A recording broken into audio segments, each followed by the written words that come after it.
Spain نے امریکی صدر ٹرمپ کی جانب سے تجارتی تعلقات منقطع کرنے کی دھمکی کے بعد دوستوں کہا ہے کہ امریکہ کو بین الاقوامی قانون اور یورپی یونین کے ساتھ دو طرفہ تجارتی معاہدوں کا احترام کرنا چاہیے۔ صدر ٹرمپ نے دھمکی دی تھی کہ اگر اسپین نے ایران پر حملوں سے متعلق مشنز کے لیے اپنی فوجی اڈے استعمال کرنے کی اجازت نہ دی تو امریکہ اسپین کے ساتھ تمام تجارتی معاملات ختم کر دے گا۔ صدر ٹرمپ نے کہا تھا کہ اگر وہ چاہیں تو اسپین میں جا کر ان کا فوجی اڈا استعمال کر سکتے ہیں اور انہیں کوئی نہیں روک سکتا۔ اسپین کے وزیر اعظم نے پہلے ہی ایران پر امریکی اور اسرائیلی حملوں کو بین الاقوامی قانون کی خلاف ورزی دوستوں قرار دے دیا تھا اور جنگ کے خاتمے کے لیے مذاکرات پر زور دیتے آ رہے ہیں۔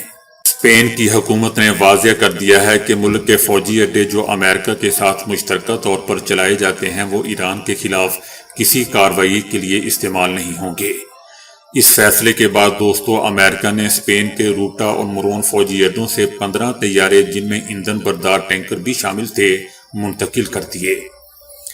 ٹرمپ کا کہنا تھا کہ اسپین نے برا رویہ اختیار کیا ہے اور انہوں نے اپنے وزیر خزانہ کو ہدایت کر دی کہ اسپین کے ساتھ تمام لین دین ختم کر دیا جائے۔ اعداد و شمار کے مطابق 2025 میں امریکہ کو اسپین کے ساتھ تجارت میں دوستو 4.8 ارب ڈالر کا تجارت۔ جیسا کہ دوستو ہم جانتے ہیں کہ امریکہ اور اسرائیل کی جانب سے ایران پر حالیہ حملوں اور اس کے بعد ایران کی جوابی کارروائیوں نے مشرق وسطی کی صورتحال کو انتہائی کشیدہ بنا دیا ہے۔ ان حملوں میں اہم شخصیات کے شہادت کی اطلاعات کے بعد خطے میں عدم و استحکام اور ممکنہ وسیع تنازعات کے خدشات بڑھ چکے ہیں۔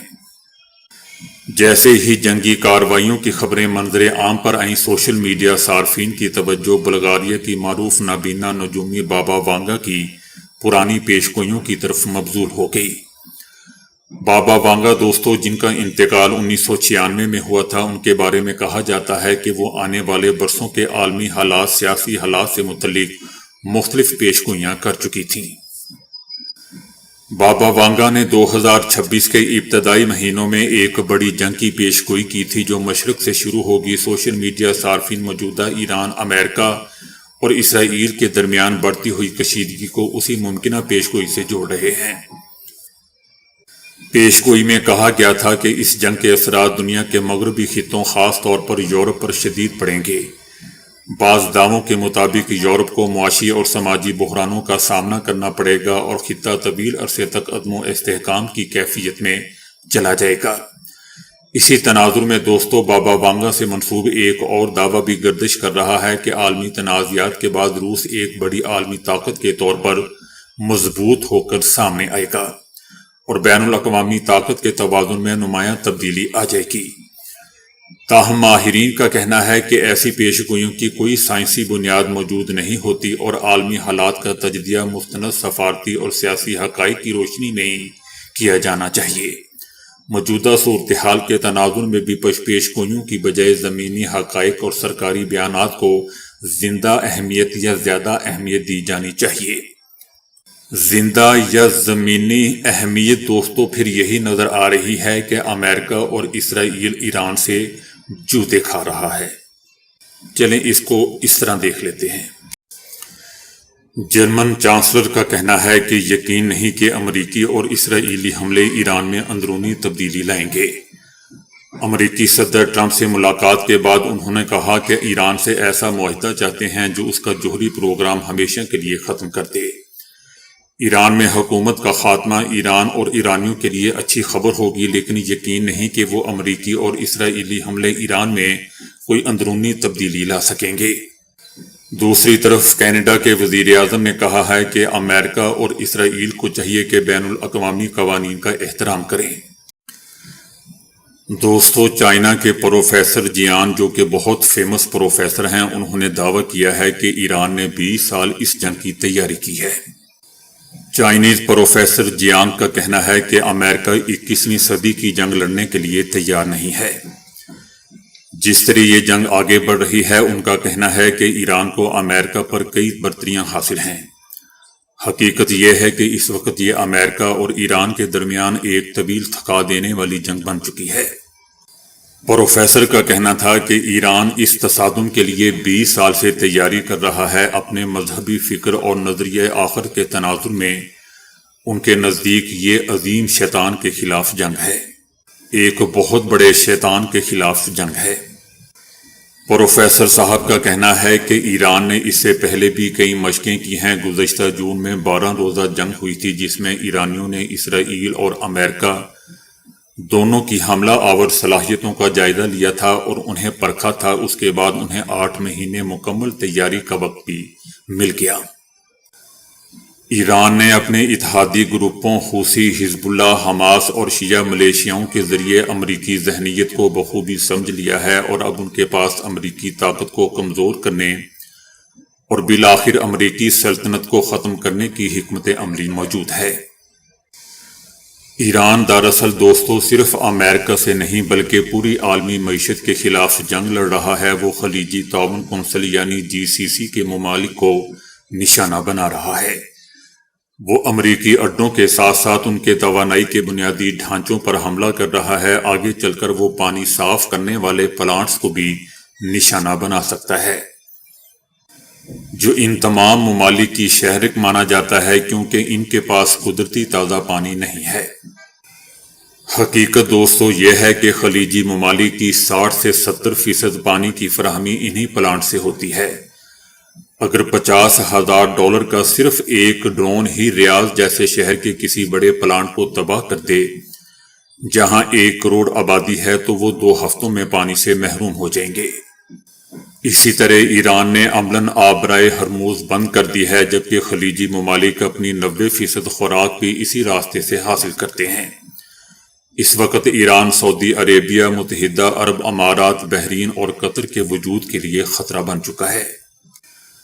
مانا جاتا ہے دوستو کہ یہ بہت ہی اہم اس لیے ہے کیونکہ خلیجی ریاستیں امریکی معیشت کی بنیاد ہیں۔ وہ پیٹرول ڈالر بیچتی ہیں اور پھر انہی ڈالرز کو امریکی سٹاک مارکیٹ میں دوبارہ سرمایہ کاری کرتی ہیں۔ اس وقت امریکی معیشت مصنوعی ذہانت یعنی AI کے ڈیٹا سینٹر میں سرمایہ کاری پر کھڑی ہیں، جس میں بہت بڑا حصہ خلیجی سرمایہ کاروں کا بھی ہے۔ اگر خلیجی ممالک تیل فروخت نہ کر سکیں یا AI میں سرمایہ کاری نہ کر سکیں تو یہ AI بلبلہ پھٹ جائے گا، اور اس کے ساتھ ساتھ امریکی معیشت بھی، جو ان کے مطابق ایک سکیم پر کھڑی ہے۔ امریکی فوج دوستو 21ویں صدی کی جنگ لڑنے کے لیے ڈیزائن نہیں کی گئی، بلکہ امریکی فوج صنعتی نظام دوسری عالمی جنگ کے بعد سرد جنگ لڑنے کے لیے بنائی گئی تھی، جہاں ٹیکنالوجی اور طاقت کا مظاہرہ بہت اہم تھا۔ امریکی دفاعی نظام انتہائی مہنگی اور پیچیدہ ٹیکنالوجی پر مبنی ہے، اسی لیے اس جنگ میں دوستو عدم تعاون نظر آ رہا ہے۔ $1 ملین کے میزائل $50,000 کے ڈرون کو گرانے کی کوشش کر رہے ہیں، جو طویل مدت میں پائیدار اسٹریٹجی نہیں ہے۔ یاد رہے دوستو کہ یہ امریکی ناقابل شکست ہونے کے تاثر کے خاتمے کا آغاز ہے، جو سرد جنگ کے بعد امریکی بالادستی کی بنیاد تھا۔ یہ نہ صرف عالمی معیشت بلکہ پیٹرو ڈالر اور امریکی ریزرو کرنسی سسٹم کے خاتمے کی بھی علامت ہے۔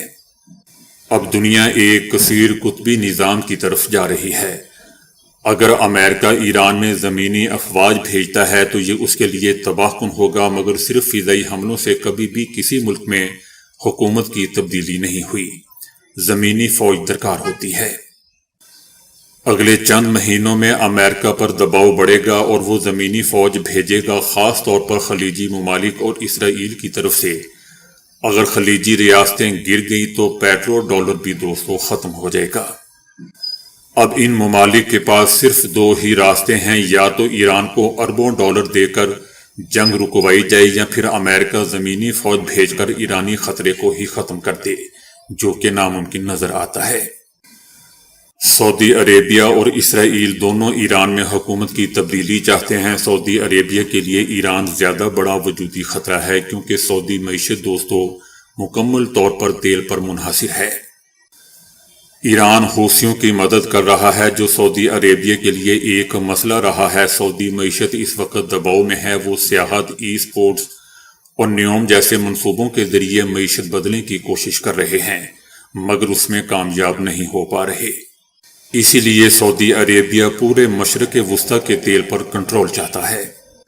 ہو سکتا ہے دوستو کہ یہ رپورٹ بھی درست ہو کہ سعودی عربیہ نے ہی ایران پر حملے کے لیے امریکہ پر دباؤ ڈالا تھا، کیونکہ وہ اسرائیل اور امریکہ کو اپنے فضائی حدود استعمال کرنے دے رہا ہے۔ بتایا جا رہا ہے کہ اگرچہ امریکہ کو اس جنگ سے فائدہ نہیں ہوگا، مگر ٹرمپ کو ذاتی طور پر ضرور فائدہ ہوگا۔ سعودی عربیہ نے صدر ٹرمپ کے رشتہ داروں کے فنڈ میں $2 ارب لگائے۔ اسرائیلی شخصیات نے صدر ٹرمپ کی مالی مدد کی۔ اگر جنگ بڑھی تو ایمرجنسی اختیارات ملے تو وہ سیاسی فائدہ اٹھا سکتے ہیں، اس کے علاوہ کچھ نہیں۔ اسرائیلی حکومت نے آیت اللہ خامنائی کی شہادت کے بعد دوستوں ان کے ہر جانشین کو نشانہ بنانے کی دھمکی دے دی ہے۔ اسرائیلی حکومت نے دھمکی دیتے ہوئے کہا ہے کہ آیت اللہ خامنائی کے جانشین کو نشانہ بنانے کے لیے اسرائیلی وزیر اعظم نیتن یاہو اور انہوں نے فوج کو تیار رہنے کی ہدایت کر دی ہے۔